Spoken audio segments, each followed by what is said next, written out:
मला इतका राग येतो या सगळ्याचा, या शासनाचा, या व्यवस्थेचा, की राजीनामा अजून हवाय, अजून राजीनामा हवाय.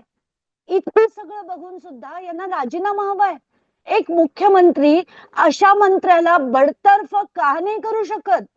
का अजित पवार यांना राजीनामाच द्यायला भाग पाडतात? यांना बडतर्फ करा, असा मंत्री नको, हे आदेश द्यायला 2 मिनिटं नाही लागली पाहिजेत.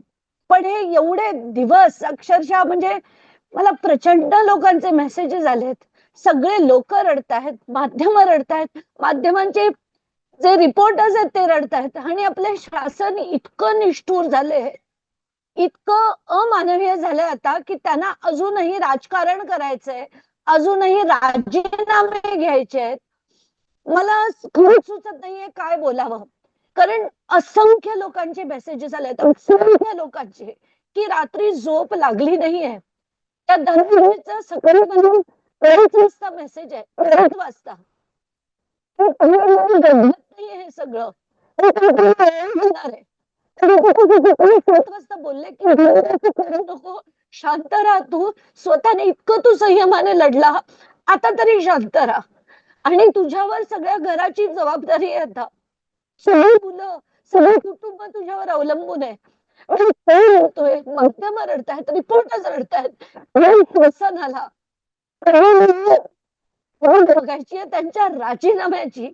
वाव वाव, मला खरंच कळत नाहीये. कंटाळा आलाय मला या राजकारणाचा. राग येतोय, वीट येतोय, चीड येतेय, सगळं होतंय. आणि मला असं वाटतंय की आता प्रेम, भावना, संवेदना सगळ्या संपल्या या राजकारणाच्या.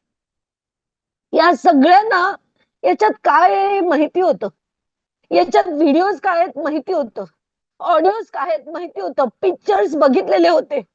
तरी एवढे दिवस त्या थर्ड क्लास कराडला, थर्ड क्लास कराडला अजूनही स्पेशल चहा, जेवण कडे नाही का?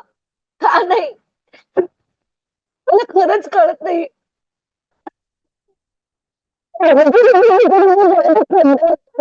पडली कशाची? असं वाटतं माणसाला बडतर्फ करा. 10 वर्ष संघटित गुन्हेगारी माणसाने केली आणि खरं तर प्रेस कॉन्फरन्स घेणार होते, पुरावा दाखवणार होते. त्याच्या आधीच सगळ्यांचे मेसेजेस आले की नाही, मुख्यमंत्र्यांनी त्यांचा राजीनामा घेण्याचे आदेश दिलेत. कसला राजीनामा? काय एका वेळेस सांगता येत नाही की हा मंत्री मला नको, का सांगता येत नाही? आणि कधी या संवेदना या राजकारणात परत येतील?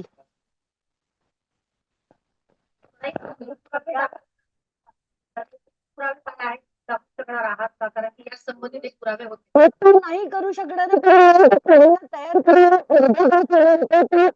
मला नाहीये. पण आता याच्या पुढे पुराव्याची खरंच गरज आमच्याकडनं ठेवू नका हो, खरंच आमच्याकडनं ठेवू नका. आम्ही सगळं शोधून शोधून तुमच्या पुढे पुरावे मांडतो. मग आधी म्हणे पुरावे मिळाल्याशिवाय राजीनामा नाही, मग सिद्ध झाल्याशिवाय राजीनामा नाही. आमचे तुम्ही लोकप्रतिनिधी आहात, लोकप्रतिनिधींसारखे वागा अजित पवार. तुम्हाला सगळे सांगतायत, पुरावे दिलेत आणून, तरी सुद्धा तुम्हाला राजीनामे घेता येत नाहीत. बास झालं आता हे सगळं, बास झालं तुमचं घाणीच आणि गलिच्छ राजकारण. नकोय आम्हाला त्याच्या पुढे ते, नकोय आम्हाला.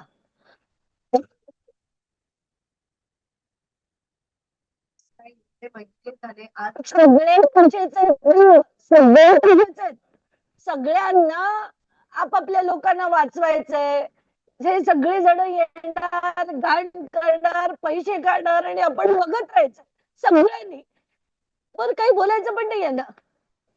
व्हायरल झाल्यानंतर आज मुख्यमंत्री सांगतात राजीनामा घ्यायचा. एक्झॅक्टली. आणि मुख्यमंत्री जे गृहमंत्री पण आहेत, त्यांना माहिती नव्हतं, सीआयडीने त्यांना सांगितलं नसेल की असे सगळे व्हिडिओ आहेत, असे सगळे फोटो आहेत, सांगितलं नव्हतं, तरी तुम्हाला एवढा वेळ लागतोय राजीनामा घ्यायला.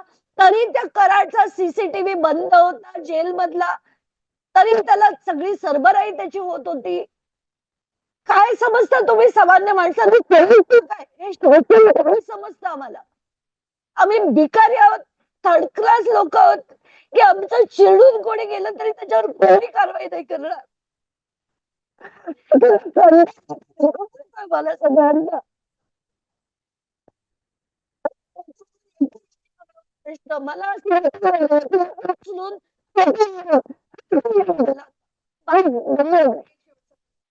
जरी त्यांनी राजीनामा नाही दिला तर अंजली दमानिया यांचा मी पूर्ण महाराष्ट्राला आवाहन करेन, यांचं हे जे चाललंय ना सो कॉल्ड अधिवेशन, ते अधिवेशन करण्याच्या पात्रतेचे कोणीही मंत्री नाहीत. उद्या सकाळी जर आज यांचा आता राजीनामा नाही, बडतर्फ केलं गेलं नाही ना, पूर्ण महाराष्ट्राला जे लढले, जे जरांगे पाटील अमुक तमुक जे लढले आणि जे सामान्य लोक लढले, सगळ्यांना माझा हात जोडून निवेदन आहे, उद्या सकाळी आपण अधिवेशनावर पोचायचं, यांचं अधिवेशन बंद पाडायचं, आपण बंद पाडायचं. बस झालं. ही लोकशाही नाही. लोकशाही लोकांची असते, लोकांसाठी असते. ही लोकशाही म्हणताच येत नाही, ही राजेशाही आहे. आपण मी आव्हान करेन की उद्या सकाळपर्यंत, म्हणजे आज जर याचं बडतर्फीचे आदेश नाही आले तर उद्या सकाळी यांची संसद आपण बंद पाडायची. तुम्ही सुरुवातीपासून या प्रकरणात मोठे खुलासे केले, ते पुरावे सबट पुरावे दादांना दिले, अजितदादांना दिले आणि मुख्यमंत्र्यांना पण दिले, सगळ्यांना देऊन झाले. डीजी, एडीजी, सीएम, डीसीएम, लोकायुक्तांना लिहिलं, ईसीआय ला लिहिलं, सीजे ला लिहिलं, आणि काय करणार, काय करणार? तरी त्यांना काही फरक पडत नाही. घोटाळे काढले, चौकशीचे आदेश नाहीत, काही काही काही नाही. कारण सगळ्यांना पैसे खायचे, हा खातोय थोडे, मग ते थोडेच पैसे आहेत, मी थोडे जास्त खाईन, हे जे सगळं चाललंय ना, आता सामान्य माणसाने करायचं काय? कष्ट करतो आपण, सगळेजण कष्ट करतो, कष्ट करून पैसे मिळवतो, 30% टॅक्स भरतो, आणि हा टॅक्स हे सगळे खाऊन टाकतात.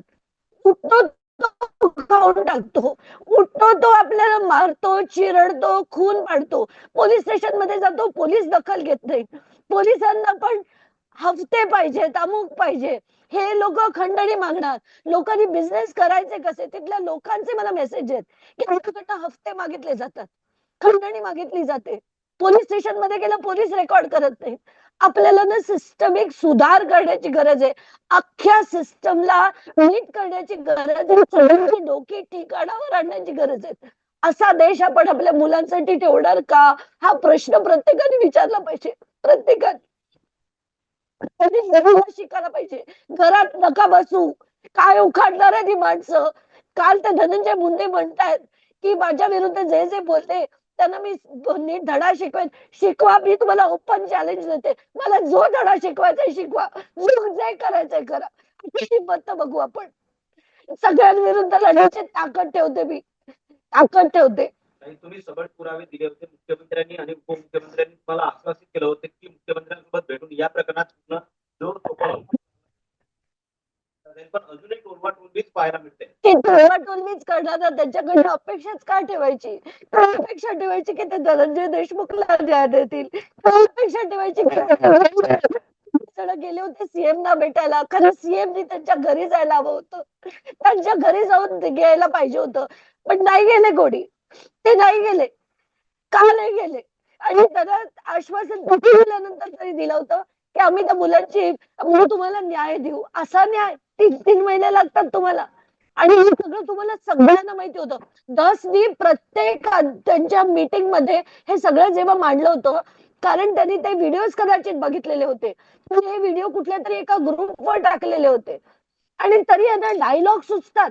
त्यांच्या पब्लिक मीटिंग मध्ये हा माणूस डायलॉग्स मारतो, आणि एवढं माहिती असून त्या थर्ड क्लास परत धनंजय मुंडे भेटायला जातो 2-2 वेळा.